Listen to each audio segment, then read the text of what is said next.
Welcome to Hunt Harvest Health, the podcast, with your host, Ryan Lampers, aka the Stealthy Hunter. Howdy. And myself, Dr. Hillary Lampers, where we share our love for ancestral living and the health topics of the modern age. You can follow us at huntharvesthealth.com, Instagram, and Facebook for more podcasts, recipes, and stories. All right, let's do this.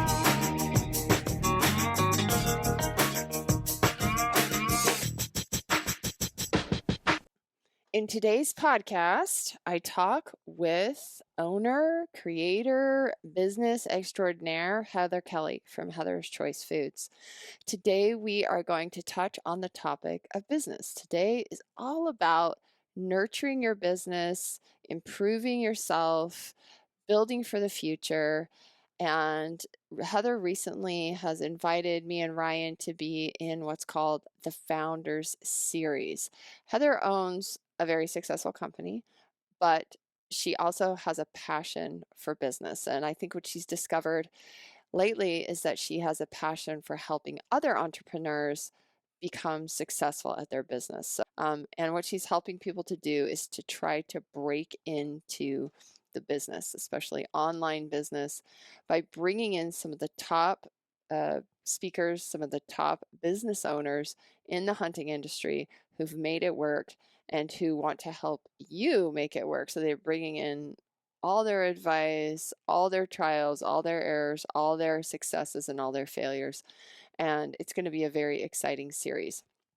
It's called the Founder Series, and it's a 12-week immersive program. You'll be doing live video conferencing with all the speakers and Heather, as well as live Q&A sessions each week. This is not something you want to miss. So in today's podcast, we are literally going to talk about everything from what the Founders Series is, why you would want to do it, and I'm going to give a bunch of information related to where Ryan and I have come from starting this from nothing and how we have now been asked to be part of this series to help other business owners kind of fulfill their dreams and desires to have a successful business. So it's a great conversation. I would listen to it all the way through. I know it's a long podcast, but listen to it all the way through. And the Founders Series starts May 4th, which today is May 2nd. And I realized I needed to get Heather on this podcast ASAP so we could talk about this and get this information out. But there's so many little gems and tidbits in here. And I will say, I do a lot of talking in here. And so because I edit podcasts of myself, I go, oh my gosh, I talk so much in here. But I felt like I had so much to share. And I also really want you to understand where Heather's coming from and have her share about her vision for what's probably going to be one of her very successful business ideas in helping other entrepreneurs. You can go to huntharvesthealth.com. Right on the welcome page, you will see a click-through box to go get your spot if you are interested in the Founders Series. It's very easy to sign up. It is not a free program. We will talk about that. We will talk about why it is not free and the value that the exchange of energy brings to helping you blow your business up in 2021. All right. Heather Kelly's an awesome person. I hope you enjoy this podcast and have a great week. So I want you just to give our listeners like a rundown of the series itself, how it works, what they're going to get, what's part of the series, some of the speakers. Let's do that. Yeah. So the Founder Speaker Series is a crazy idea that I came up with in the past 6 months, but really in the last 30 days decided I was going to act on it and put it together. And the reason this idea came to be was because I realized that having good business mentors is really the only reason I believe that Heather's Choice is still here. It's one of the reasons, but it's a really big factor in the success that we've had with Heather's Choice.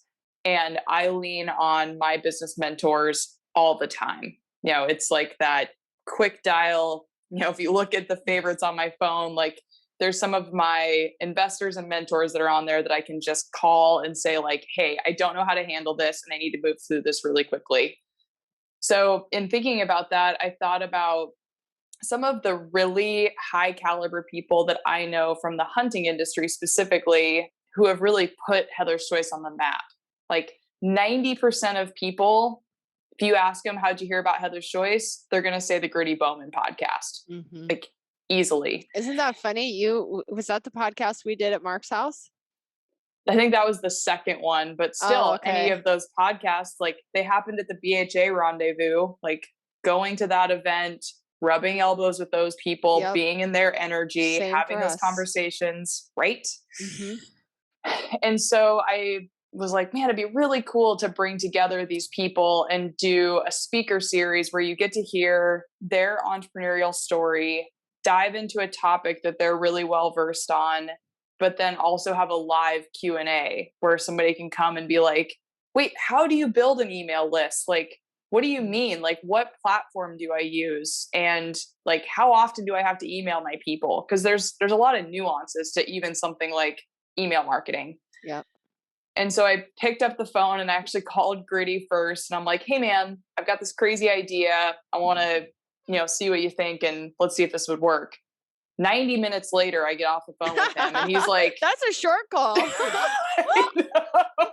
I was like, okay, he thinks it's a good idea. I got my answer 90 minutes later. And I just proceeded to pick up the phone and call all these people that I had their phone numbers. I'd worked with them before and just asked them like, hey, Tony from Dark Timber, you and I have talked business before, just like entrepreneur to entrepreneur. Like, do you think that you would be interested in mentoring other aspiring business owners? And he's like, dude, yeah, I'm like super into that. So all these people that I called were just absolutely a hell yes. And so then I just put it together, like learned how to build a registration page, learned how to like build a membership site, learned how to host webinars, and was like, okay, this sucker is happening. I'm scheduling it and it's for sale. And it is a very exclusive, very immersive online event that is with people like Brian Call of Gritty Bowman, Lorenzo Sartini of Go Hunt, Dustin Diefendorfer of Mountain Tough. Like, it's an all-star cast of people specifically from the hunting industry who are coming together over the course of 12 weeks to mentor what I believe is going to be the next wave of entrepreneurs in our industry. And it is brand new. It's a totally new concept. It's not been done before. It's going to be awesome. I'm basically going to be moderating each of these 90-minute sessions with these folks. But then the people, again, that have signed up for the live access are going to get to jam in there. Like, hey, Lorenzo, like, did you actually do angel capital or did you do VC funding? Like, what's the difference between the two? And how do you go about building a pitch deck and actually raising capital for your business? Like, the value in that is astronomical to learn from people who have already done it. Yeah. Selfishly, in all of these sessions, like, I can't wait to sit down and talk with Dustin from Mountain Tough and be like, what the hell is a micro opt-in? And like, how do I get to 100,000 people on my email list and 10,000 monthly subscribers? Like, what?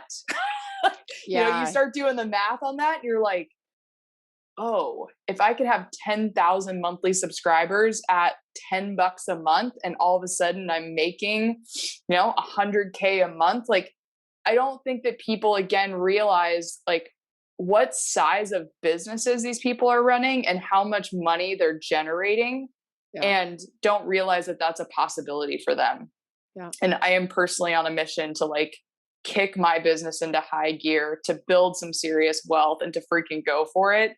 Yeah, I would say so. Would say so. Yeah. So I wanted to get you on here because I was reading through all the information.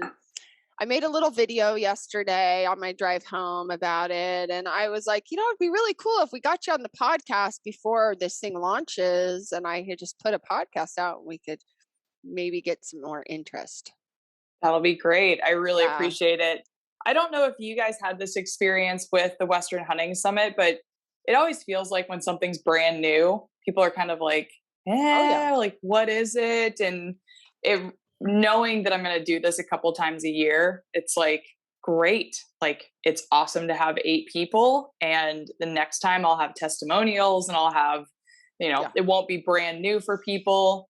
So I'm already feeling really good about it. And it's it's going to be really awesome to do the first one and to really like prove the concept, because I don't think that people yet have had the experience of being mentored necessarily, and like really experience the value of having a good business mentor. So it probably just seems really fuzzy for them. Yeah. So my experience with these things, I think what you're doing, first of all, one, I went and started listening to your podcast, which is great.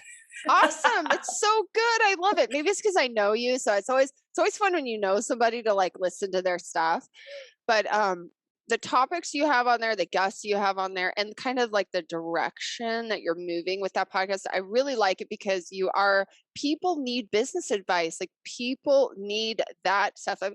There's enough podcasts on hunting and food and health, but the business thing in the hunting industry for entrepreneurs is basically nothing. It's really Uh-huh. poor. And I know when I came into this, I was like, so prior to doing this podcast and stuff, I had another business, and I was going to like, I was learning how to build funnels. I went to like conventions on how to do it and how to build business, and like in the health world, building programs, selling programs, doing exactly what you're doing. And I came into this world and I told Ryan, oh, we should do that, we should do this, and he was like, yeah, no, nobody's going to buy that, that's stupid. And he didn't say it's stupid, but the hunting industry is like a decade or more behind the other industries out there in business. And so I think it's perfect timing, because there's been enough infiltration now into the hunting world with branding and social media, and it's kind of people are starting to realize that they need focused attention in these areas. And I think there's also enough mentors out there that have done something that isn't just like starting Sitka, or Right. like owning like some huge multi-million dollar business. Like, you've done it. I don't even really know what we've done. I guess we have multiple businesses, and I feel like I'm still like swimming around in the water. Like, I don't even know what, some days what we're totally doing, because we have so many different brands. We're probably not the best to talk to if you want to like figure out how to consolidate your message. Our message is like everywhere. But what we realized when Ryan had the idea of Western Hunting Summit, and I'll use that as a good experience, was that he wanted to do this mentorship thing, but he wasn't really sure how to do it. He didn't want to do it online, because he's a very like in person kind of, and he doesn't like the computer. But I was like, are you kidding me? Like, to bring people in and have them at events, like, this isn't a cheap thing. We can't just do this for the hunters price. The hunters want to pay like $10, and then they Right. want you to come give them everything for free. And I was like, if that's the model you're working off of, we can't do that. So we started that first year. I even forget what we charged. It was like you paid more for the 4-day weekend to go hiking, and then, or you could just come for the weekend, and it was like $300 or $400 or something. And we provided lunch and I think breakfast or whatever. And the first year we had 24 people that came. Awesome. Okay, like 24 people that came, maybe 22, I don't know. It wasn't that big of a group, but it turned out to be amazing. This is our third year. We have 3 summits. We've sold, now granted, COVID screwed us a little bit last year. Right. But even in the year of COVID last year, we were able to have 2 summits that had over 25 guys in them each. And we had 30 people that transferred to this year. But this year, with those 30 other guys that came from last year, we have over 90, 30, 130 people. Gosh, it's so awesome. And I it's not a low price point offer. It's not like, here for $25 you can come camp on my lawn. No, and we still did not even charge enough. Yep. And that is because Ryan is he's cheap, and he doesn't want to spend a lot of money unless it's something like gear. And the gear comparison, guys will spend thousands of dollars on their gear and their gun and their tags. I mean, I don't know, it's like insane. But then they don't want to pay the $200, the $500, the $1,000 for information, because there's so much free information out there now, podcasts and websites and YouTube, and you can just go like get all this free information. But what we really tuned into after that first year, we did a survey. We just got feedback. Like you said, we got feedback from the guys that came. What was it about it that made you pay and come? And we were charging much less back then, but it was the personal relationship. That is why everybody came. And even in the medical world, if I need to get my CEUs every year, I got to get CEUs for my license. I got to keep up on stuff. I would always pick the convention that I could go to that usually was like in Arizona or somewhere warm where I could go to the pool. But like, it was because of personal relationships, because I would pick the things where I could go and I could get it way cheaper if I just stayed home and watched it online. But I would always pay double or more and pay for my plane ticket and pay for my hotel rooms to go be in the presence of these people that I wanted to learn from. And so we realized that that's what people want, is they want relationship. And so we've worked really hard at trying to keep the body count, like in a good way, under 50 people per summit. But we had to increase the price. And then Ryan wanted to do this all-inclusive thing. So it's matured over the 3 years. And now it's like, we're feeding them for 4 days. They're camping on the property. We're providing showers. We're providing all their drinks and food. We're putting up 3D courses. We're having chefs come in and do dinner night. We have movie night with Gritty. And we're giving out free stuff. We have like so many giveaways. Like, companies have come forward. Companies are just coming forward now, and they're just giving giveaways for our people. And we've done all this with no sponsors. We didn't ask for any company to sponsor us. We don't want anybody to feel like we're just trying to sell them stuff, because we also have speakers that come in and they're sponsored by different companies. So it's like, everybody has a different like thing. So we wanted to make it where it's neutral. You can come in, but Stone Glacier, they're one of our sponsors, but they're there in Bozeman. They're local. They're going to come out and they're going to do backpack stuff, and they're giving backpacks away. They gave a ticket away to this kid, and they're like flying him in, and they gave him spending money, and they're giving him a backpack. And it's like, the companies just start tuning in, and it's because we kept it neutral. And we were like, anybody who wants to support, donate, be a part of it, we want you to be a part of it. We're not going to say, oh, only these people that we work with can do it. So that was a big thing. But the money is like, we get these messages like, oh, who would pay? We are charging $1,499. You're going to get fed for 4 days. You're going to get to meet the coolest people in the industry. You're going to get to make friends. I mean, everybody that comes to these people are friends now, right? And that's what you want, and that's what people want, and they want relationship. So why did we get over 100 people this year buy tickets? Because we were able over time to show that the value of what people were getting was so much more than had you paid $20 for a course online. You know what I mean? Right. And what I see in your, like, the evolution of what will happen with you, you'll get those people that are going to give you feedback. They're going to fill your survey out. You're going to learn what you did great. You're going to learn what they need more of. You're going to get more and more speakers who are going to want to be part of your events. They're going to want to share what they know. You're going to be able to handpick the best people in the industry. And then people are going to want the relationship. So they're even though it's online, but the Q&A, the mentorship, everything you're offering, if you want 1,000 people in there, it's going to be hard to manage relationships with 1,000 people.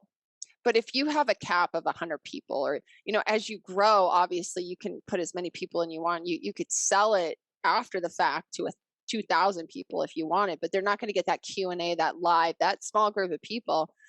They're going to get that attention. And what I said to Ryan is he always thought nobody's going to pay for that. When I told him what price we wanted, everyone told us to charge more for this year. Everyone in the industry, Ryan's like, no, we're not going to charge that much. This is what we're charge. Well, now I'm running the food budget. I'm like, we're not charging enough. These Yeah. people are basically getting gourmet weekend for nothing. And it's not nothing, but it's expensive, right? But at the same time, it's like you will kind of figure out your price and what people will pay. But all those people who invest that money, they're making that investment. It's just an energy exchange. And it's just like me going to the convention and paying out all that money because I want to be in the presence of those people. I don't want to just be the 10,000 other people that bought it and didn't get any like live Q&A, didn't get to ask my questions, anything like that. Like, those are the people you want. And there's always, I tell Ryan, there's always people who see the value in that and will pay the money. Right. It may not be the masses, but you don't need the masses. You don't need the masses. You actually only want the people that are wanting to do the work, especially with something like you're doing. What we're doing is offering like an educational experience, an event that's fun. You pay the money and you get all these benefits. What you're offering is actual valuable tools to help people possibly increase their future output and to do something that is really valuing their life, like their business skills. So I think that the money is always a hindrance, but there will always be people who are willing to pay that to improve themselves. Totally. Yeah. And that was definitely a lot of pushback I got early on in planning this thing was like, why is it $1,200? Like, why is that the number? And it's like, well, all the speakers are getting paid. So like, there's one piece of the puzzle. The amount of hours I will have in the back end of like putting this whole thing together, my hourly rate is basically non-existent. Yep. And also, I believe firmly that if people don't pay for stuff, they don't value it. No, they don't. They don't. It's the same in medicine.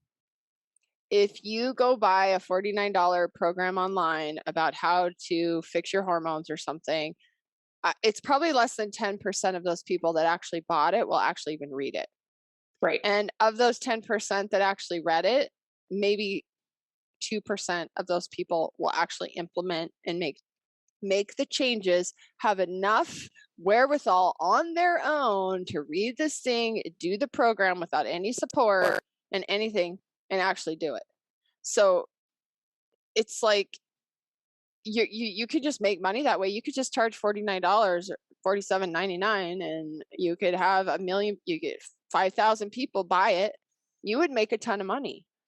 But where is the benefit in what you see as value to those people? And then you just become another program that people buy instead of an experience where people will be like, I learned all these valuable things from Heather personally, from the speakers personally. I made these relationships, I made these mentors, and I was able to build my business. That referral gets you so many more people in the future who are going to pay you $1,200. Yep. Yeah. Yep.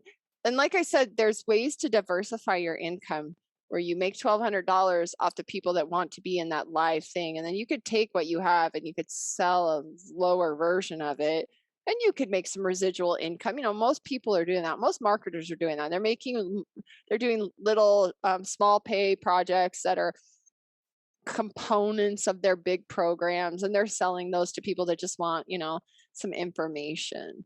But the big ticket items, I've always wondered that, when you see these, like there's this guy, Grant Cardone. Do you know who Grant is? Like he's some real estate mogul in Vegas or something. And I don't know, I started getting on his email list a while ago. So somehow on something I got on his email list. And so I get an email like 5 emails a day now or something from him because he's got a huge marketing machine.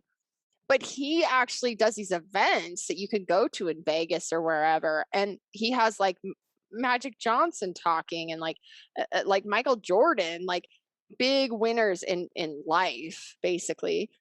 And he fills up stadiums of people that pay like $1,000 to have a seat in a stadium to see like Michael Jordan talk. And then on the side, he has his online programs. He's just selling people like little things, people buying them. And the majority of those people never go to his event, but he fills a stadium with people paying. And if you want to sit in the front row, you're paying like primo prices to sit in the front row, right? Like $2,500 a ticket or something like that, or like $25,000 a ticket. It's the same thing like the Tony Robbins and like all these events where it's like, yeah, you could buy Tony Robbins, you can listen to his book. You don't need to go to any of his things, but people pay the money because they want to meet Tony Robbins. They want to be in the presence of Tony Robbins. They want to be in the energy of Tony Robbins. Right. And that's what you're trying to build. And I think in the hunting community, trust is like everything. You know this. Like if people don't trust you and they think you're just trying to sell them stuff, they're probably not going to buy it from you because they think you're just they trying to see sell them right through it. It's like, nope. It's a difficult, hard market. All you hunters out there, you guys are literally, you are not easy to sell to. You are not easy to sell to. And a lot of them are like Ryan, where you want to buy a backpack. Let's just say, okay, backpack. I can't tell you how many DMs Ryan gets on backpacks. People want to know, what backpack do you use? Why do you use it? How does it work? My wife needs a backpack. This backpack doesn't fit her. And if Ryan responds and gives his answers, that person's probably going to go out and buy a backpack from what Ryan recommended because they know Ryan has used a lot of backpacks, but they do research and they ask so many questions before they even like buy anything. So it's like to actually get to a sale with one of these guys, it's a lot of work, Yep. And that's why this market is so hard to break into. And now you're talking about business. You're not talking about selling them a product. You're talking about selling them an idea. You're selling the focused intention of future benefit, which I guess if you correlate it to, well, you might get a huge mule deer if you do all these steps. Boom, boom, boom.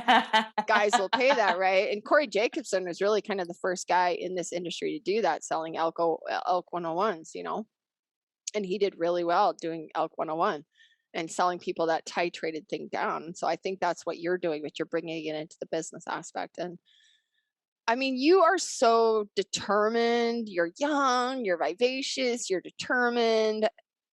You don't have any kids yet. You got time, and you're a business owner.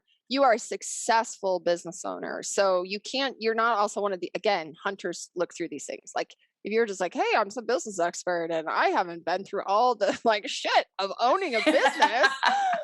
Most people would just be like, who are you? And why would I be taking this from you?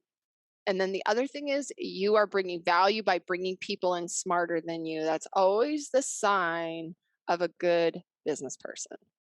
Like, I'm not saying I'm smarter than you because I like when it comes to business, like I said, I feel like I'm wading around in a pool half the time trying to figure out what I'm doing. But like bringing in people that have different aspects, they're really strong in areas that you're not strong in. Like that is the key, right? Instead of just selling a program that you made, that you're so smart that you know everything. That's the other thing, is sharing the wealth, having people sharing what their strengths are. That's really important too. They're all different too, because the first session of this founder speaker series is with Robbie Denning of Rockslide. And he was really clear of like, part of my strategy of building Rockslide was to be personally debt-free and to make sure the business was debt-free. Mm-hmm. And I was like, ooh, that's going to be really different. I think when we talk to somebody like Lorenzo from Go Hunt, who I imagine raised an ass load of money to get that thing off the ground. And whether he has shareholders or he used debt financing or whatever, it's just a different method to building a business. And there's no right or wrong, but I feel like the people who are going to sign up for this series and come and learn from these folks, don't even necessarily know all the opportunities and options that are available to them. Like Mhm. they're just stuck in the headlights of like, I want to monetize my podcast. I don't know what to do. Mhm. And it's like, oh my gosh, the ways you can monetize a podcast are Mhm. infinite.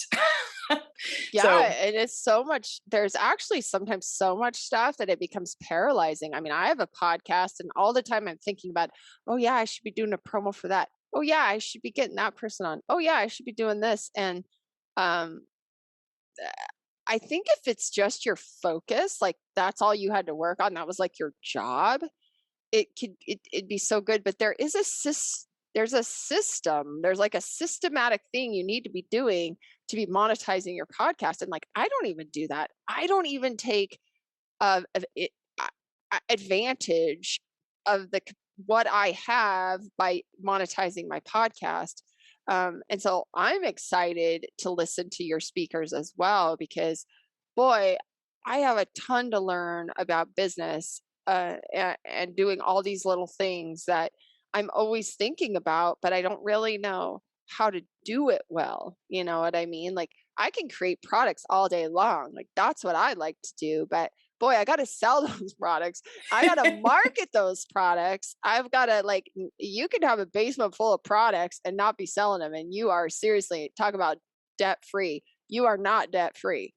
right. You're having a serious cost return on investment is not very good. So marketing and these things like these other people you're bringing in, like I'm actually excited to listen to some of them and see how I can benefit our business um, by doing some of the things that I just haven't wanted to do or I'm not good at. You know, that's the other thing. Knowing what you're good at and finding a team.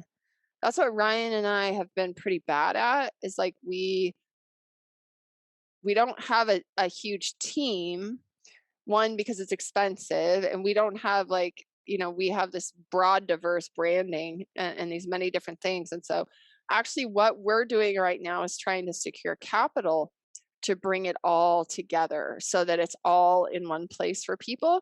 And then we have different businesses, but they look sort of the same. And Yep. then it's not so confusing to the consumer as to like, whoa, why do you have this over here and this over here? And it's also because we did it a little backwards. Is like I tried to sell CBD. You can't just sell CBD online. Like Squarespace won't even let me put a link to my CBD website. They'll shut my Stripe down Oh my because it gosh. goes against Stripe's whatever consumer policy that they don't sell CBD, they don't sell firearms. I mean, there's a whole list, and CBD is on this list. And so I learned the hard way. I thought, oh, I could just link because I have a nutrition company. I should be able to on my website that I've had for 5 years through Squarespace, just put a link so people can go shop. It takes you to a whole different website with a different merchant processor because you can't Stripe and Apple Pay, none of these. This is the other thing. You want to get into things like guns, ammo, CBD, anything that's considered high risk. You can't just go open up a credit card account. They don't just give you that. You have to go through a special bank and pay like a ridiculous amount of your income and fees. And then hold on a second. Sorry. And then it's like you have to figure that out. I couldn't even put that link on my Squarespace. So I put it on there, didn't think anything about it. They they watch you. They Right. figured they saw the backlink. Somebody did. Somebody that's working on my account. I don't know who. I get a just an email. Oh, sorry to tell you, we shut your Stripe down because you violated our you violated our community rules. Which means I Oof. can now sell nothing on my Squarespace site. No rifle covers, no t-shirts, no programs, because Stripe is how people pay. They shut me down. So what did I have to do? I had to send them proof that I wasn't violating it and that I wouldn't link it anymore.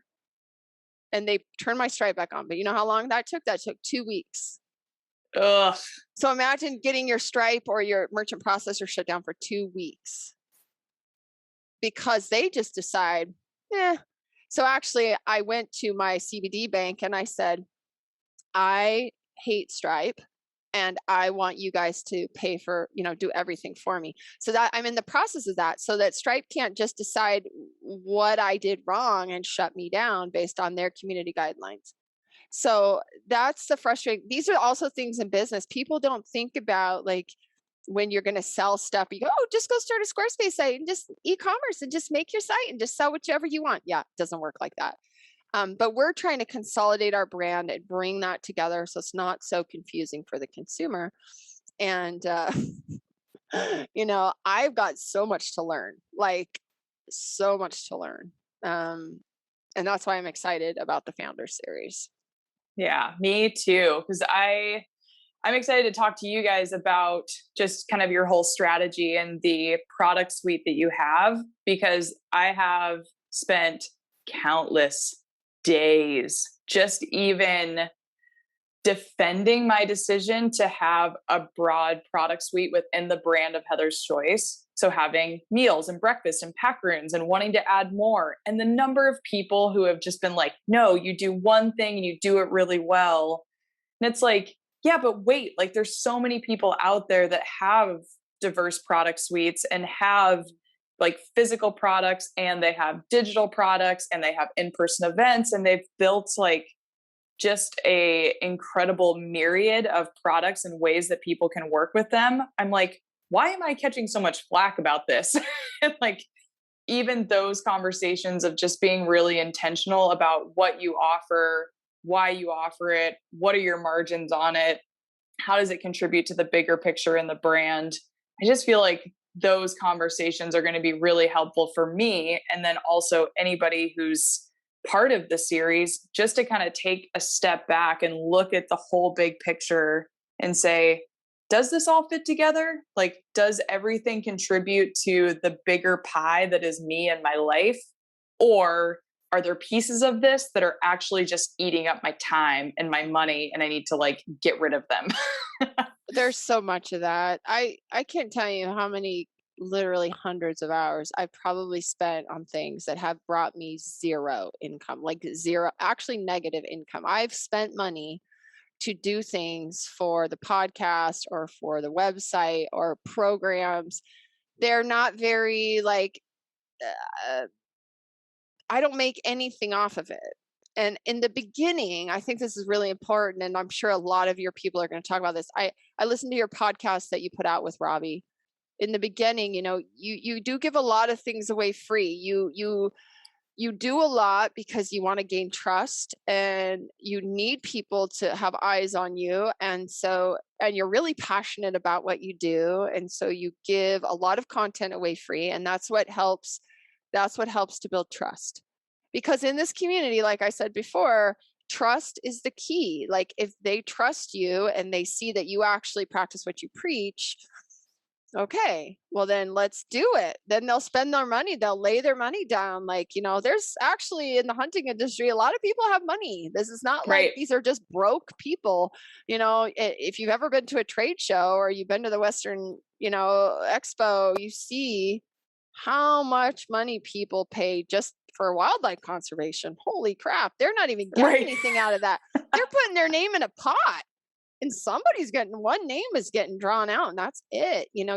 So there's available money. There's lots of available money, but in the beginning, you do have to gain that trust. And then as you get into it more, you start to realize what is actually paying off, whether it's paying off financially or if it's paying off energetically, because the amount of hours that you put into free stuff that really doesn't bring you, there's no return on that. You do have to cut those things out, because when you run a business, especially a business where you have cost of goods and you have a product to develop, it's one thing if you have a online program suite and that's all you do. You create it once, it sells, you do nothing after that. You just fix it up once in a while, do a Zoom call once in a while, I don't know, do Q&A once in a while. You don't even have to have a product in your hand that has to go through supply chain to get to you, that then has to be shipped out to get to a person, right? And so without a physical product, make it really difficult, because you have lots of other people that you're depending on to get that product into your hand. And when you have an online product suite that's like programs and information and ebooks and all that, that's a lot of your time that you spend to create those. But once they're created, they're a huge energy resource for you if people are buying them. And so I'm always like, diversify your product suite by adding those things in, because you could even give the program away for free. But in the program, like we have the gut restoration program, and we've had that since day one. It's a program that I just use with my patients to help them reset their gut. I still use it in my practice. I probably prescribe it 10 times a week, and there's like 3 or 4 simple supplements that go with it. And when I sell it now, it's just like I had an online website thing through the medical thing. You could go buy the supplements. I wasn't making any money off that, maybe like 10%, maybe something like that. Well, we started our nutritional company, and one of my goals was that thousands of people downloaded that gut restoration program. And thousands of people, whether they've used it or not, they're downloading that and they find it valuable information. And then they're going to the supplement suppliers making money off of it, not me. You know what I mean? And so one of my goals was like, I'm not going to make that a pay program. I'm going to keep it free. You can do it without the supplements. You could just download it and do the dietary piece of it. However you want to do it. But why am I not benefiting from having my own supplement stack that people are going to go pay my supplement supplier through the medical thing? Why wouldn't they pay me? So that was kind of one of my goals as we got into the supplement thing. It was like, I need to be providing programs that people can benefit from. And then I also can benefit from and make it easier for my client to get what they need. And that's what you always want to do, is like, think about your end consumer and what it is that they need to make their life easier. Absolutely. And so that's where I'm at now. It's like, okay, my products need to envelop things that I've been doing all along and programs I've been doing all along with patients. All I need to do is add that little extra piece in, so then I am benefiting. And then what that product does, when they buy those products from me for that program that they got for free, that pays me back for the hundreds of hours that I spent creating those programs and then giving it away for free. Right. You know what I mean?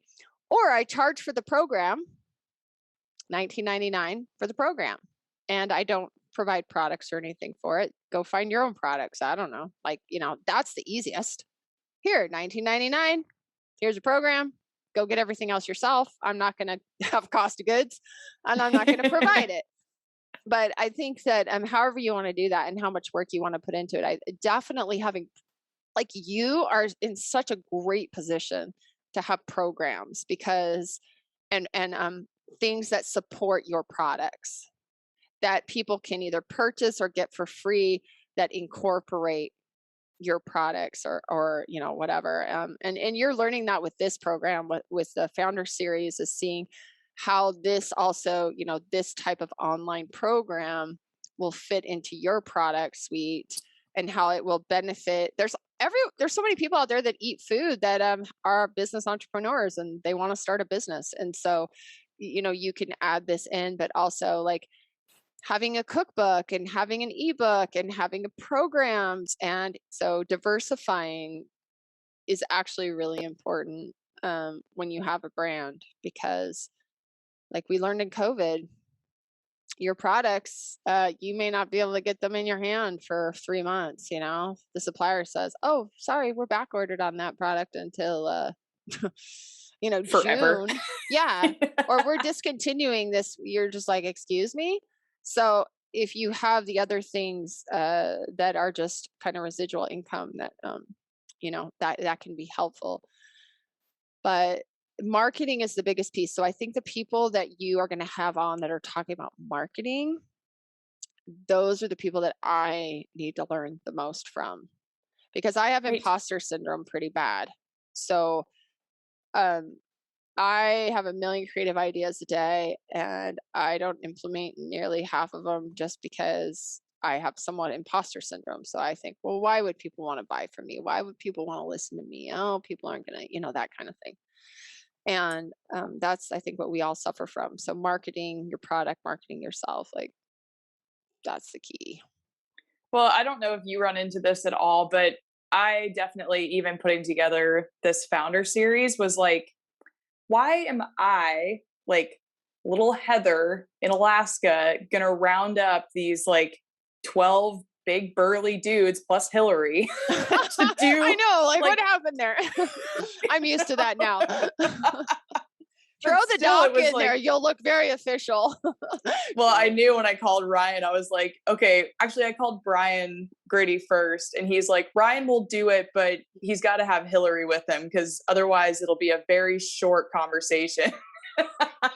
Yeah, that is so true. Ryan is my product tester. If you haven't figured Yep. that out by now, Ryan does have a lot of ideas and he loves to cook and he loves to do that stuff, but he likes to test the product. So I create the product, I get the product, I deal with the supplier and the manufacturer, and then it shows up. And Ryan does put stuff in boxes, so he is a grunt as well. He does put stuff in boxes. And he does put, like, he did his rifle cover. I had nothing to do with the rifle cover. He designed that rifle cover, but as far as like the dietary stuff goes, and and then he tries it out. And if it tastes like crap, he ain't gonna take it. So he's my taste tester. He's super sensitive to like that kind of stuff. So it's been good to have his input because he's basically like the guy I'm selling to. He's Yep. basically like, nope, tastes like shit. Ain't gonna take it. I don't care how healthy it is for me. I ain't gonna take it. This is what I want. Like, I want it in a gummy, or I want it in a packet so I can put it in my bag. Like, and so he helps with that evolution of me understanding my market. So I'm really fortunate to have that because a lot of business people don't have that. Or like Ryan, he can be held back because he is the market, and he doesn't think outside of, he's only thinking of like, well, I wouldn't do that. But it's hard for him, it would be hard for him by himself to maybe launch the products that he would want to, just based on the fact that he might not buy them himself, or he wouldn't feel comfortable with something. I don't know. So it's nice having me because I can step out that outside and be like, well, we could sell these things and help improve people's lives with these things. And then you can help me understand whether or not it's actually something somebody like you would actually buy. Yeah. And what would it take for me to get you to buy it? Right? Like a naked woman on the front, or like tastes like bubble gum, or like what is it that's going to get you to buy it? Definitely not a naked woman. You could care less about that. Maybe like,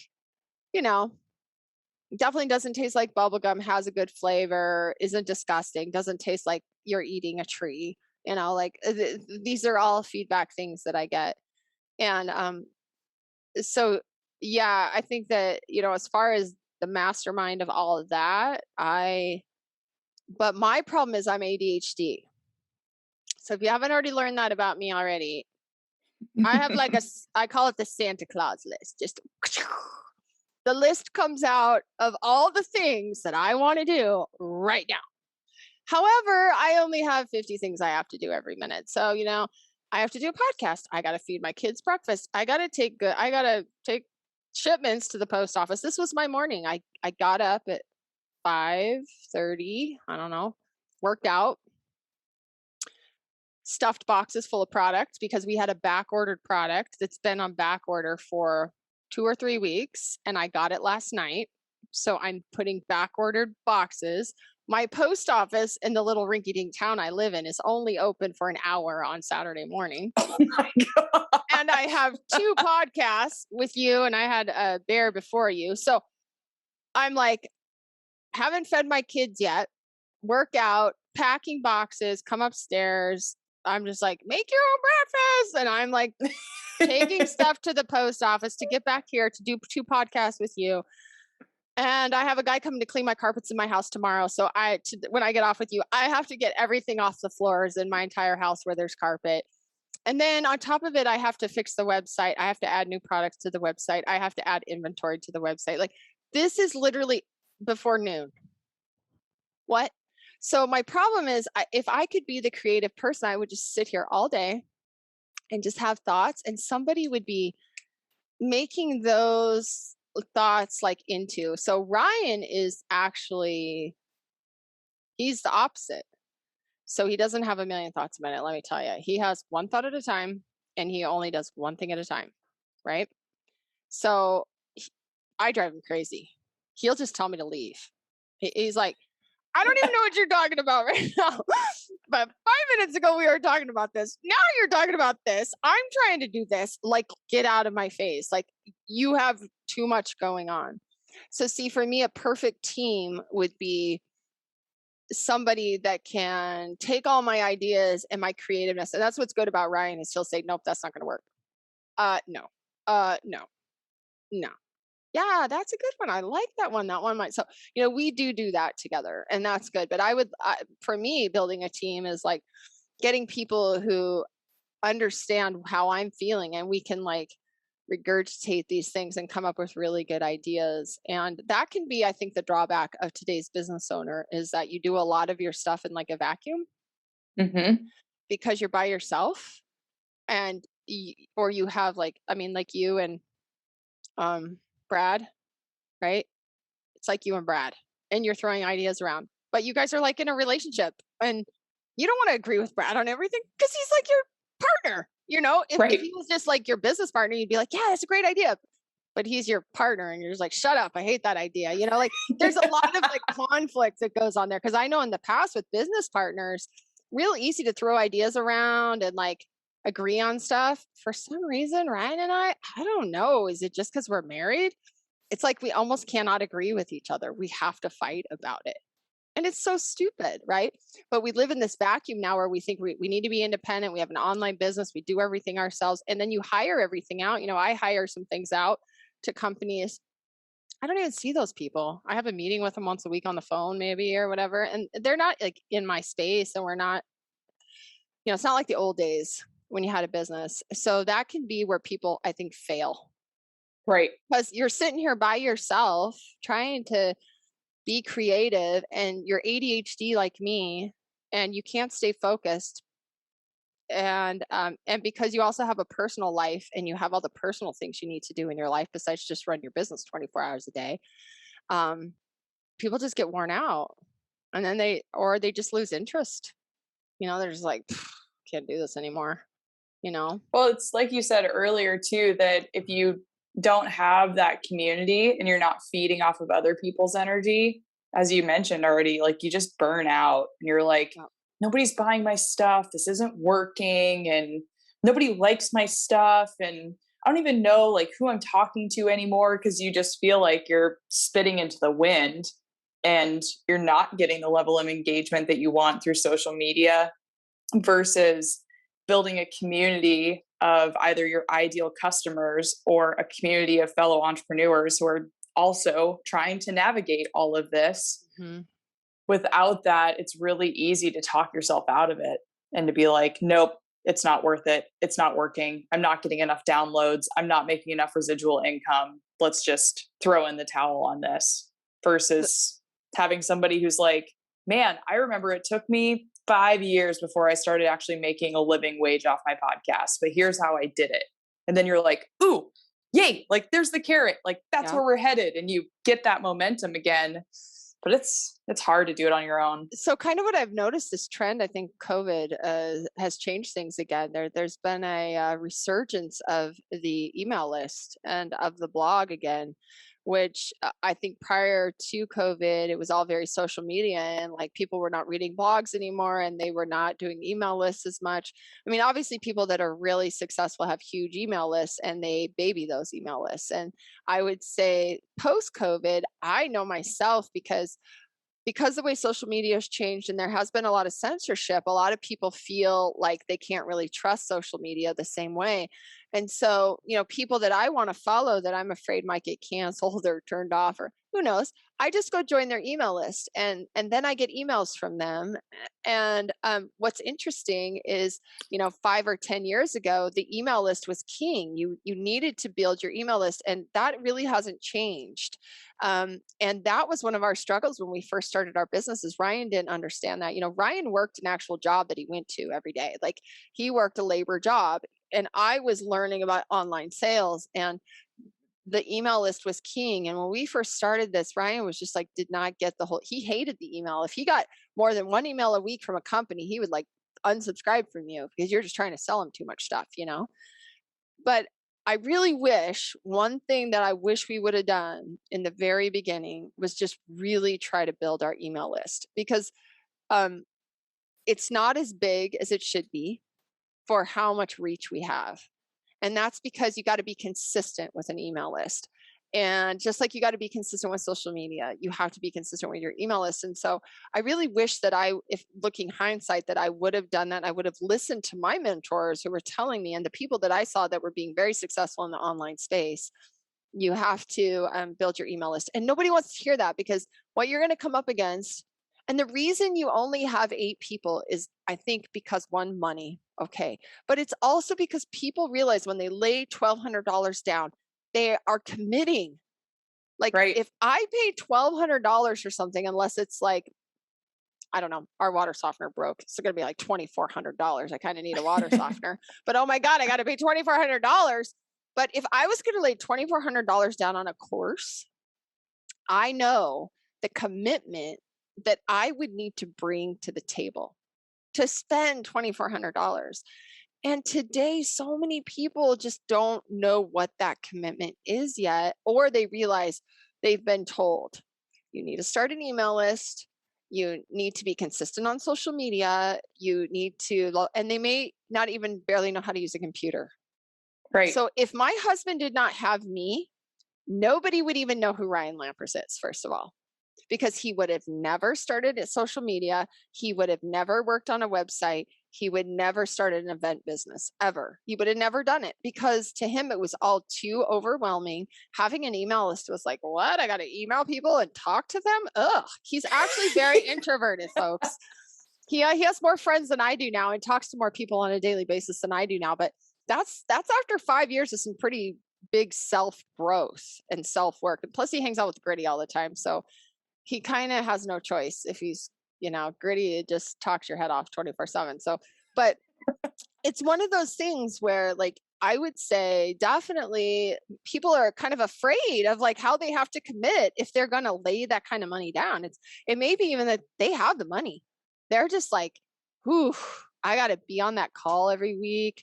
I got to have questions. I got to do the work. I don't know if I'm ready to do that.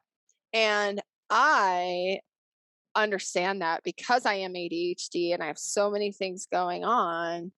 That's the first thing I think about, is my commitment to whether or not I can actually like deliver on Totally. this responsibility that I laid this down. And I've laid $2,400 down in the past and did nothing. And I slapped myself. Bam, bam, bam. What was I doing? Why was I not on those calls every week? Oh, I don't know. I had to sit in traffic, or I was busy, and I still paid the money and I wasn't all there. So I didn't get the benefit out of it. So I would say, like, you want the people that are going to be like getting the most benefit out of it, but also some people will pay and they won't, because you have to do the work. And the email list, I say, is coming back. The blog is coming back. People are not trusting social media right now. People are not trusting YouTube right now. Ryan and Brian started this really cool thing, Locals. They started a Locals community. It's kind of like a Patreon, but Patreon is sort of like Stripe.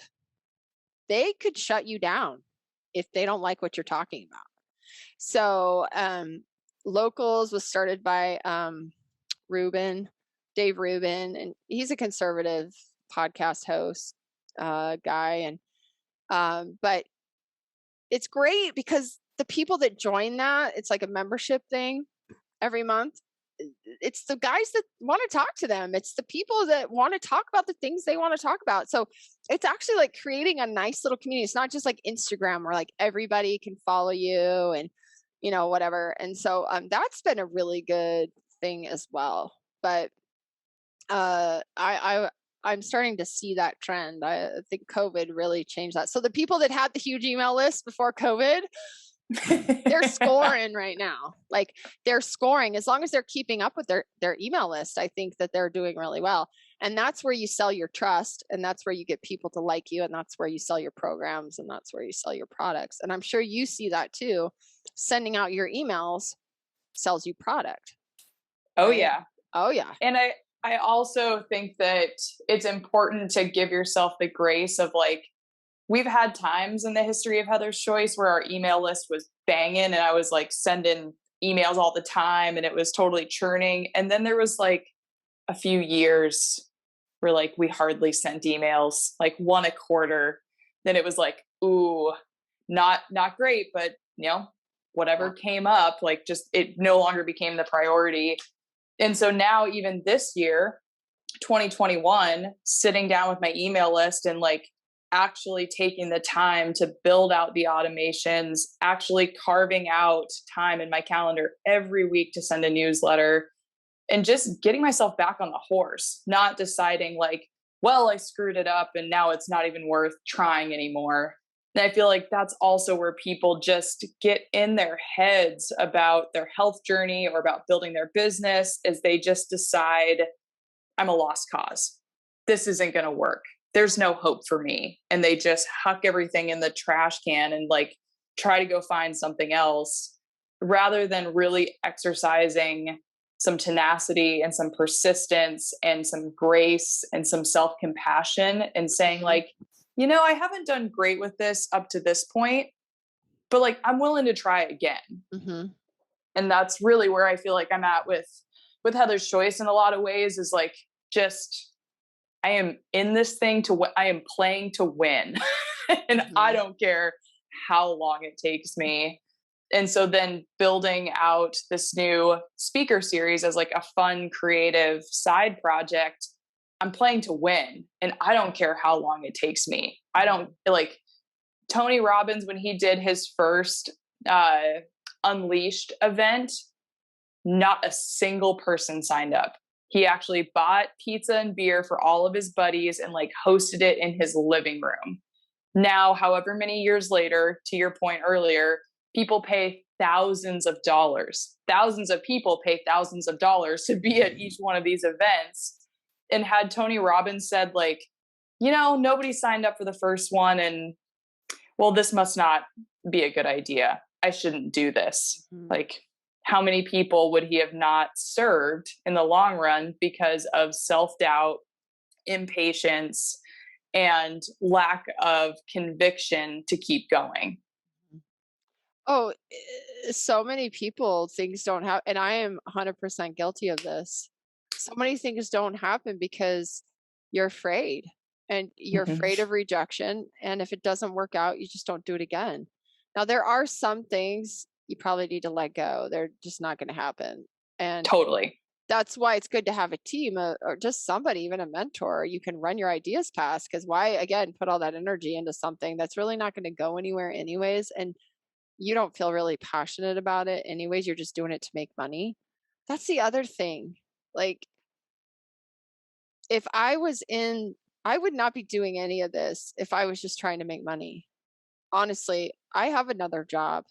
You know how easy my life would be if I just went to my job and came home, worked 4 days a week, and was with my kids the rest of the time. I literally didn't get DMs and emails and have podcasts to record and products to sell and manufacturers to deal with. And it would be great. I actually dream of it sometimes. Like, okay, my goal is to be a stay-at-home mom and do nothing else. I'm just going to get up in the morning and work out and like drink smoothies and do the dishes and vacuum. Like, that would be awesome. Go to track meets and basketball games. I don't have to worry about work and this and that. And like, literally, if that's what you want with your life, don't start something like this, because this is not free, easy money. It is Nope. a grind. It is a grind. And there's only certain people that make it because there's only certain people that are willing to grind. I'm sure that's somebody's slogan, but like it's so true. But what people see and what actually motivates people, and what's motivating about you is that you took this idea. I remember watching one of the very first videos of you like in your kitchen or something with your little circular dehydrator. You were chopping up food. That's when I first saw you. It was like a video, right? Of Heather's Yep. Choice.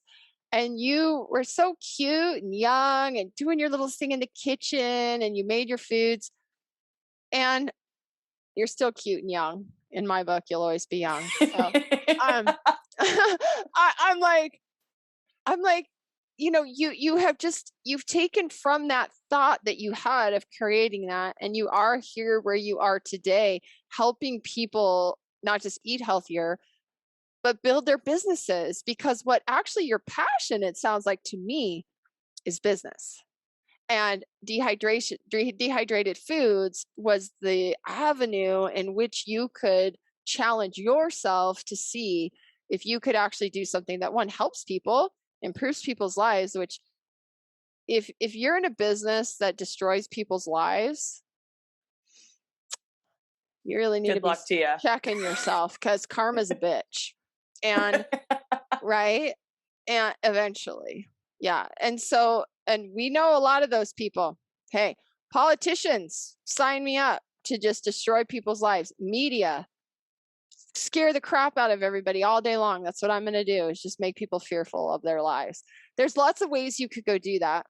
But if you were in the media and you did positive stories and you uplifted people, and there's always the black and white, the yin and the yang of everything. But I think helping people, and that's what you did, that's kind of what you were meant to do. But I think what you're, especially listening to your podcast, like your passion is to help people improve their life through what makes them passionate. Right. And if you are driven for that, like, it just can't help but be successful. But you cannot get there without a ton of hard work. Like, it's just not going to happen. It's just, you don't just wake up one day and like you have this great business, everybody listens to you, you make tons of money. Like Grant Cardone or whoever I just talked about, like, he didn't just wake up one day and have that all happen and fill stadiums full of people. Like, he worked, he spent money, he built teams, he probably did 2-man events where people showed up, and like, Right. same Tony Robbins. Exactly. So I think that people need to realize, yes, there is hard work involved in everything. But if you're really doing something, for me, when people are doing something, I can tell their passion for it when they don't expect there to be like money. They don't expect that. It's just like us, we did this as just kind of a side thing, and now it's a passion project. And even though everybody thinks we make tons of money in the hunting industry, that's not how it works. And like, this podcast makes me so much money. That's not how it works, folks. And I still work a job because no, this podcast and this business does not 100% support us yet. And this is 5 years in. Now, if I had the capital to invest in aspects of my business, yeah, it probably would be my business, and it would be super successful. But that, I know you're going to have people talking about that as well. Yeah. The other big hindrance besides time, motivation, and imposter syndrome is probably money, is capital, right? That's our number one struggle. If I had all the capital in the world, holy crap, I'd have an empire. And I just don't. I haven't been good at that. We haven't been good at that, and we're starting to learn. But as we get the trust, and we do this because we love it, not just because we're trying to make money, people start to see that. So also what I've noticed is people start coming out of the woodwork. It's like the Western Hunting Summit. Companies just start coming out and wanting to help you, and you didn't even ask them. So I think, again, that's why you should be honest, authentic, do what you love, help people, and don't just do it for the money, even though money is very important and we all need money.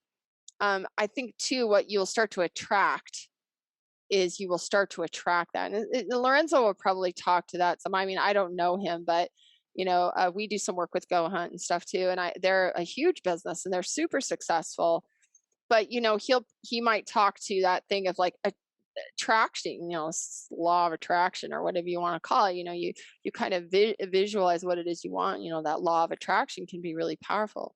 And hey, let's just be truthful. People are attracted to positive people.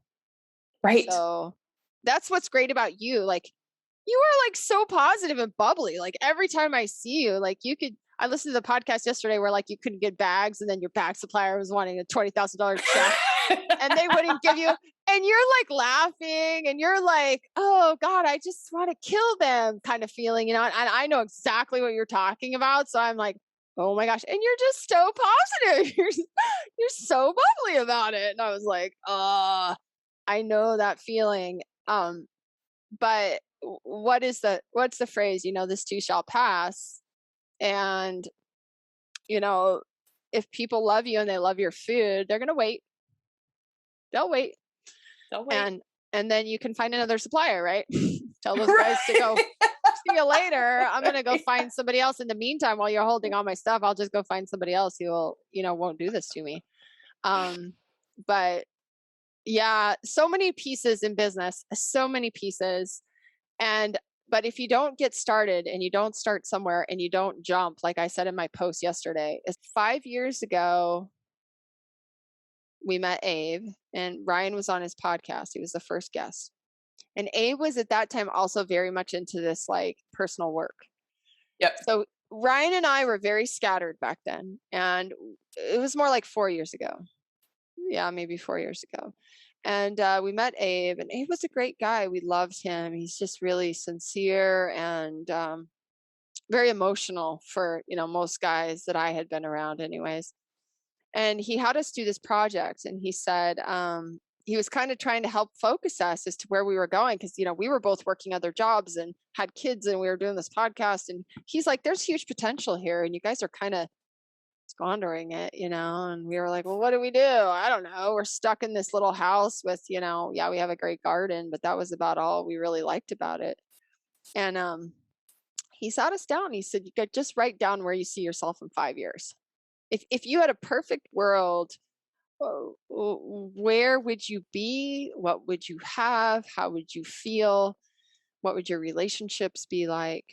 So we did it separately. We each did our own little thing. They were very similar. We both wanted to be in Montana. We both wanted to have some property. We both wanted to own our own business.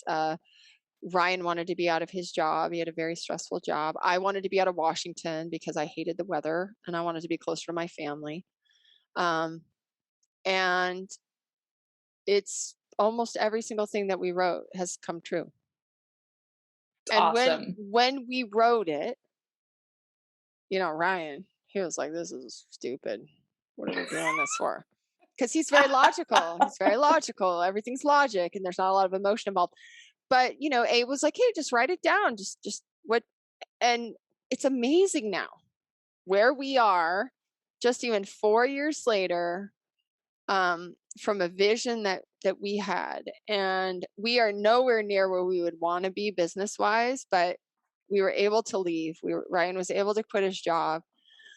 Here we are in Montana, and we couldn't be more thankful. So that is a really good exercise that I took from Abe and that I tell people, do that.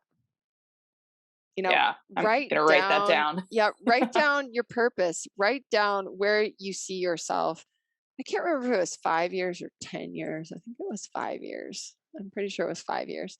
And so, the exercises like that, you don't have to do them all the time. You don't have to spend your whole day. Some of these self-help people, they're like, wake up every morning and write out all your goals and like write a whole dictionary on what you want to do with your life. It's like, yeah, right. You obviously don't have a bunch of responsibilities. I want to work out. So I get up early and I work out because that sets my whole day. I don't get up and journal like I probably should. But working out to me is like journaling. It helps me clear my mind. It helps me think about what I need to do. It actually helps me focus on my to-do list. But I think doing exercises like that can help people kind of see, and then you'll be shocked. If you actually act on it, you will be shocked as to how true that might become. Yeah, So, absolutely.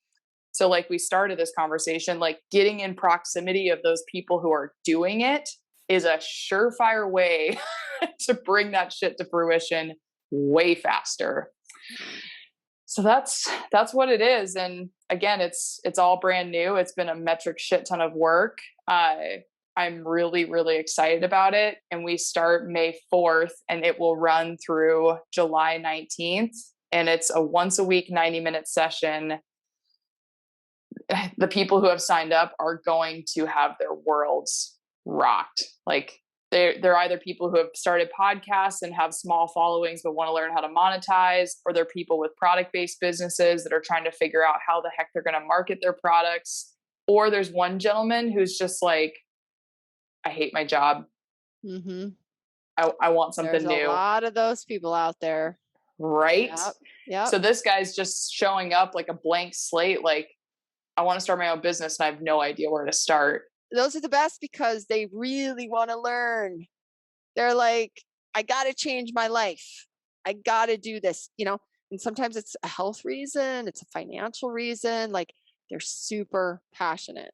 Sometimes those people that you would just be like, what are you doing here? Where did you They're come like, from? I've had enough. I'm Yeah. making a change. Yeah. That's cool. You'll get more people. I'm hoping that, when people hear this podcast, there'll be something within them that makes them want to invest in themselves. It's just like anything. It's like a vacation you take, or I don't know, that fancy piece of gear you buy to make it easier to hike up a mountain, or that backpack you get so your back doesn't hurt so bad. Investing in yourself. Like I really feel if business is something you want to do, even if it's not in the hunting industry, all of these people that are going to be talking, you could pretty much apply it to any industry that you love or that you want to get into. It's business is pretty much all the same. I think Right. it's the markets that are different and how you communicate to those markets, but the steps are all the same in today's world, from getting capital to having an email list to driving sales and creating products. Like it's pretty much all the same. So, um, and I know that you're kind of expanded out of the hunting market. So hopefully, you'll also get people that are just interested in helping their businesses grow. But I'm super excited for you. So Thank you. I'm excited too. It's been really fun for me because I've just had my head down with Heather's Choice for the last almost 7 years. And by doing this, it's allowed me to kind of pick my head up and look around and be like, oh, I have learned a lot in the yeah, last 7 years. Like, I'm a different person than when I started Heather's Choice, like, all for the positive. And I right. speak a different language. I see the world differently, and I'm just getting started. So it's been really fun to just take the time to share some of what I've learned, a bunch of the mistakes I've made, a bunch of the very expensive mistakes that I've made.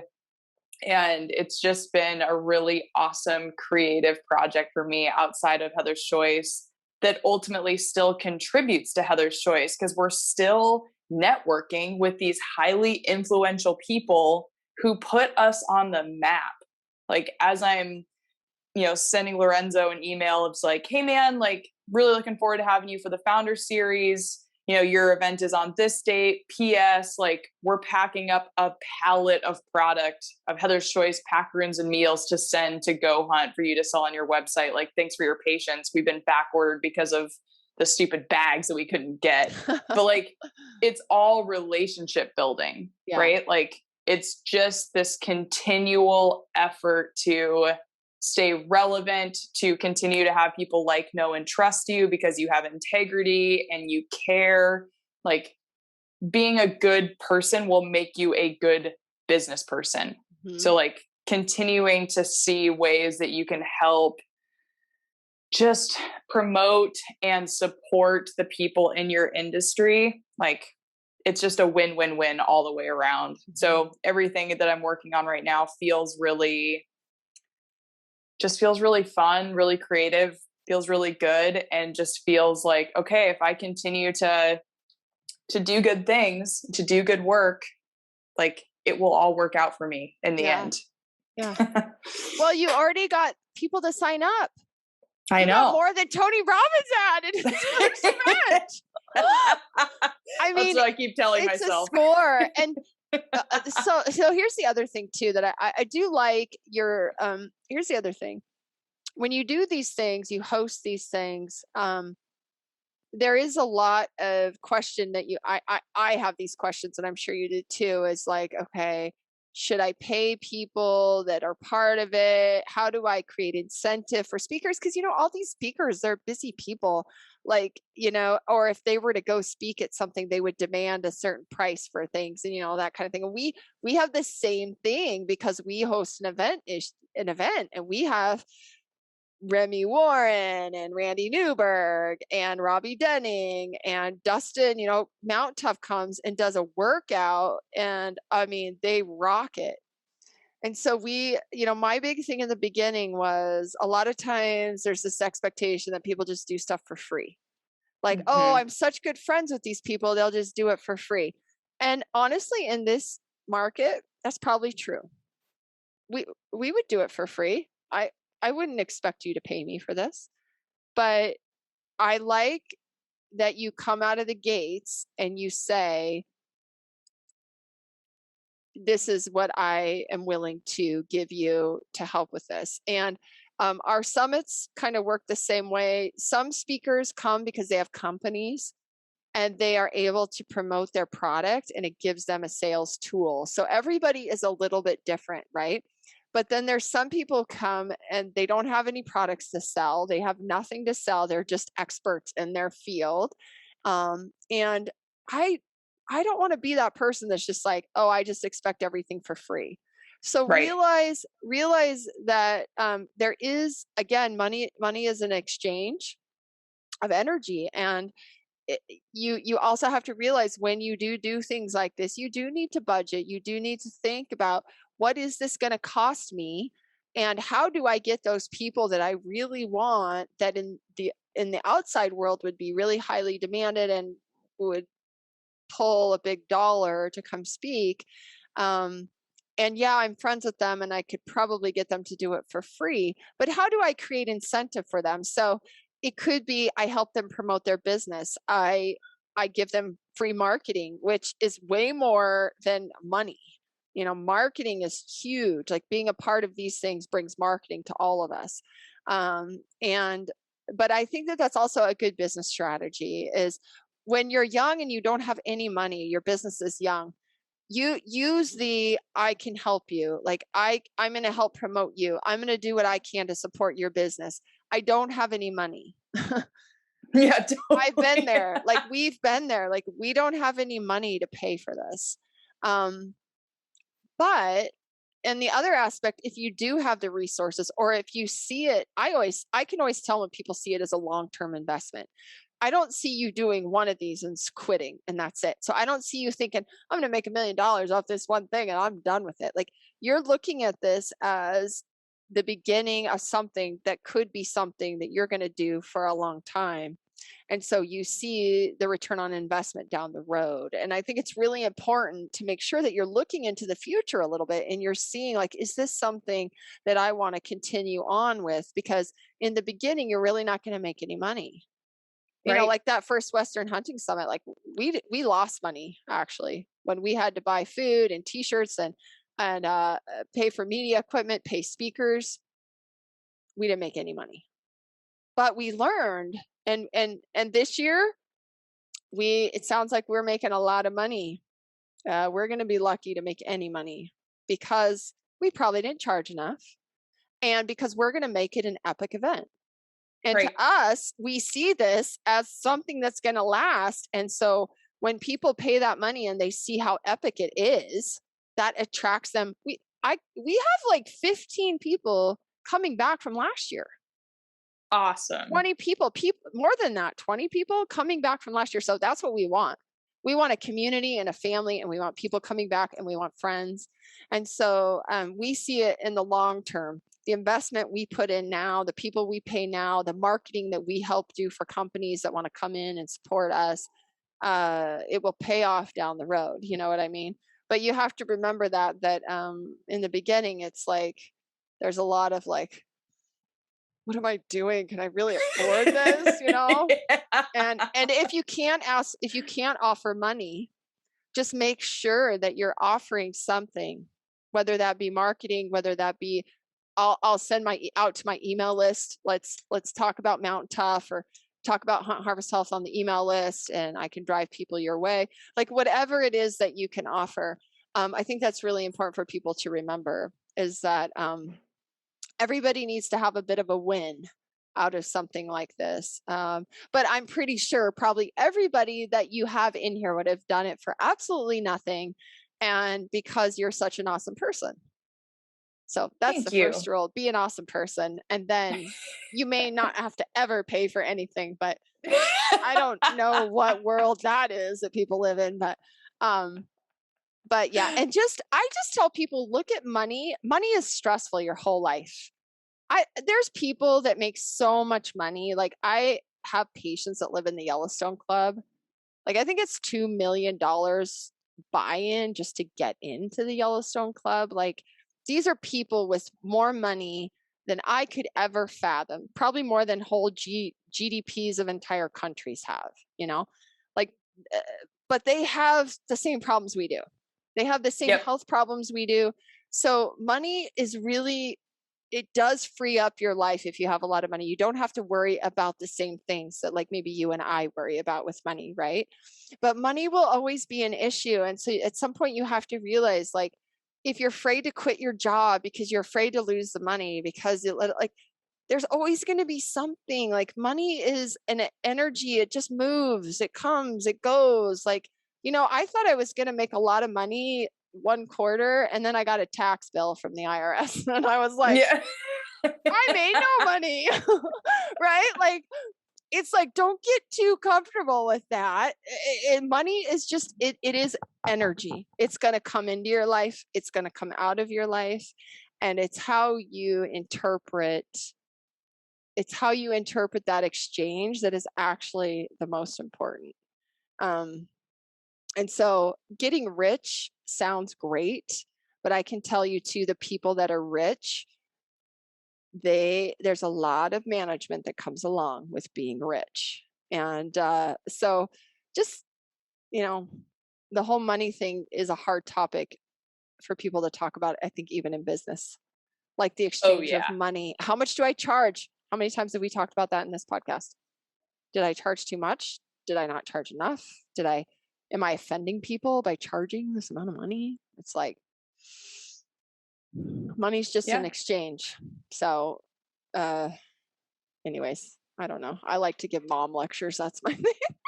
I love it. But I'm going to be tuning in to like learn from all these people making lots of money, because I'm always wanting to get more energy. So let's do that. Let's do it. Yeah. Thank you so much, Hillary, for making the time. And like, really, this is the epitome of like people supporting people. You're like, hey, it's Friday night. Are you available tomorrow morning? Like, let's get the show on the road and make it happen. And I really appreciate it. Good. So thank you. So tell everybody about your podcast, because I think it's a great resource. Oh, thank you. Yeah. So in, what was it? It was basically 2020. I was on a Grand Canyon rafting trip, and somebody was like, man, you've got a good story. Like, you should tell your story. And I'm like, I've told my story. I've been on however many podcasts and blah, blah, blah. They're like, no, like pretty sure there's more to the story. And so I decided like podcasting is really fun. I've really enjoyed it. And I was going to launch my own podcast to basically tell the behind the scenes in real time of building Heather's Choice, because it's been epic. It's been really hard, really expensive. Yeah. I've made, again, every mistake under the sun, and will continue to, I'm sure. So the podcast name is Relentless and Ridiculous, and it really speaks to the tenacity that it takes to build a business, and how ridiculous the whole experience is.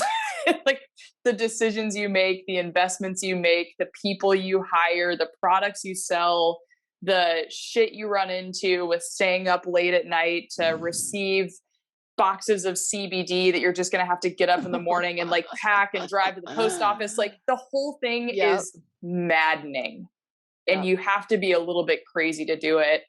So yeah, the podcast is just a really fun, creative way for me to share the stuff that we're working through in real time as Heather's Choice.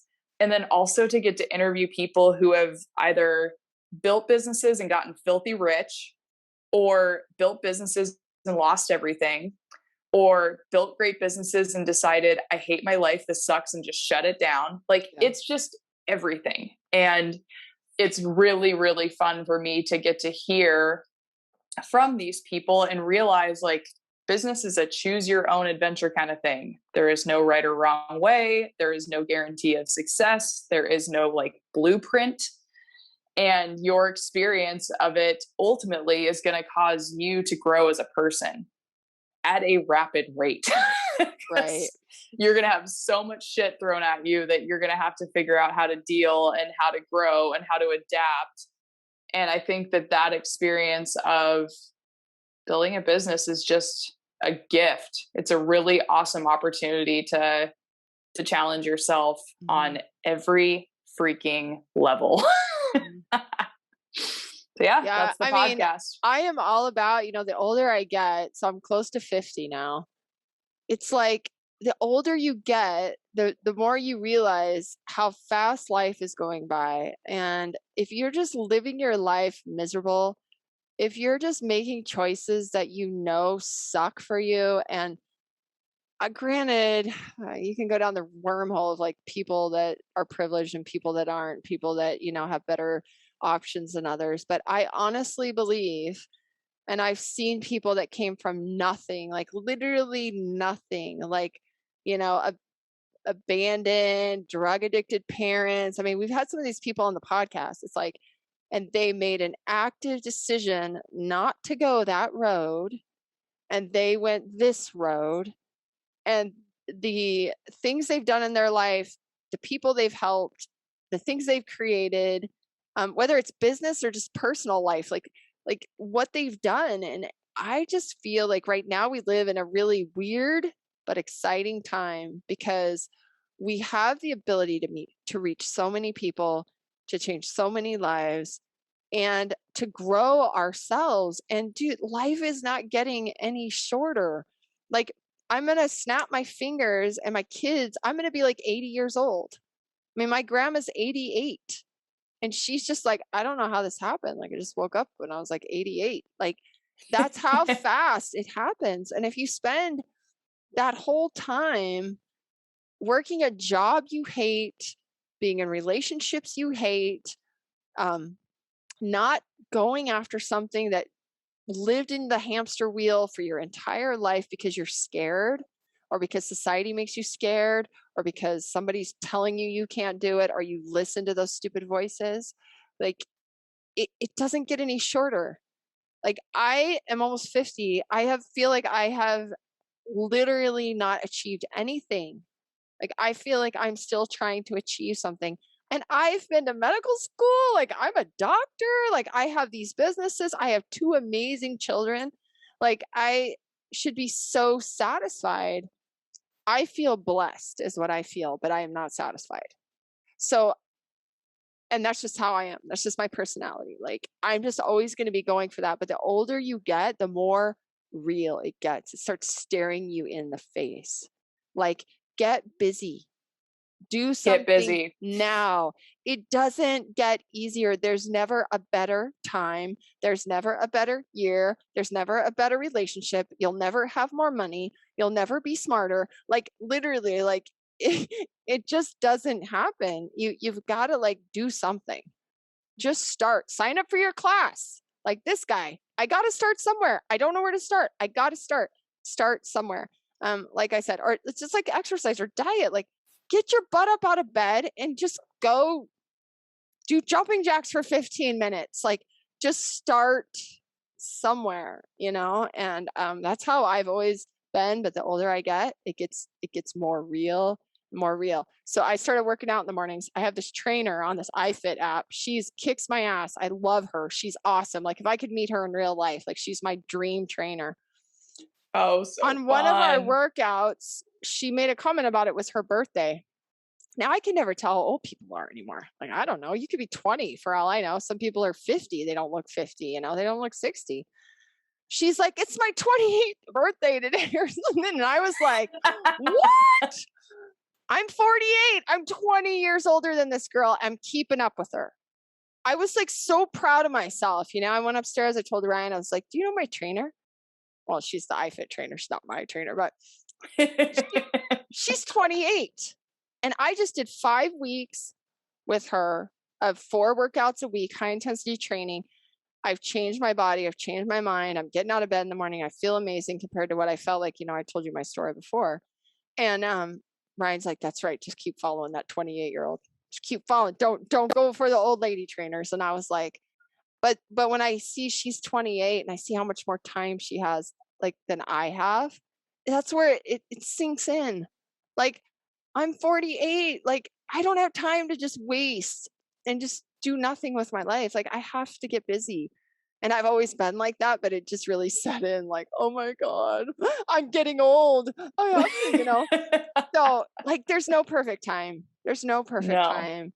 But this is a perfect time for people to do this, because getting in on the ground floor of something in a small group and getting all this expertise, you're setting yourself up in a good position. And it's going to be you and so the people fun. in it. Yeah. So I'm excited. Okay. Well, as you can see, I have a little who wants to go to the park because that's my other job. It's called mommy. And it's a beautiful day. It's like 75 degrees out today in Montana. So we're going to do that. But I so amazing. appreciate you. I can't wait. I'm going to be tuning in. Hopefully I don't have to work, but I'm looking forward to starting this on May 4th. Anybody who wants to get signed up, you can go to our website at huntharvesthealth.com. Right on the front page, you can click through there. It'll take you to the Founders Series website. You can get your spot. Can people join after May 4th or no? They can. The doors are going to stay open. Okay. Nope. I'm going to leave it open. And the reason for that is because each of the live sessions are going to be awesome. All the sessions will be recorded so that if somebody's like, it's May 11th and I want to jump in, it's like, great. You're going to watch the recording of last week, but get your butt in here and let's go.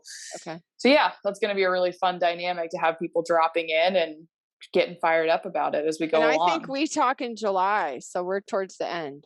But yep, that's because we will be eyeball deep in Western hunting summits for the month of June. So July will be our relaxation month. But that'll be perfect. All right, cool, Heather. It was good to see you again. You too. And I will get this podcast out ASAP. Thank you so much. Have a good rest of your weekend. Right. Bye, sweetie.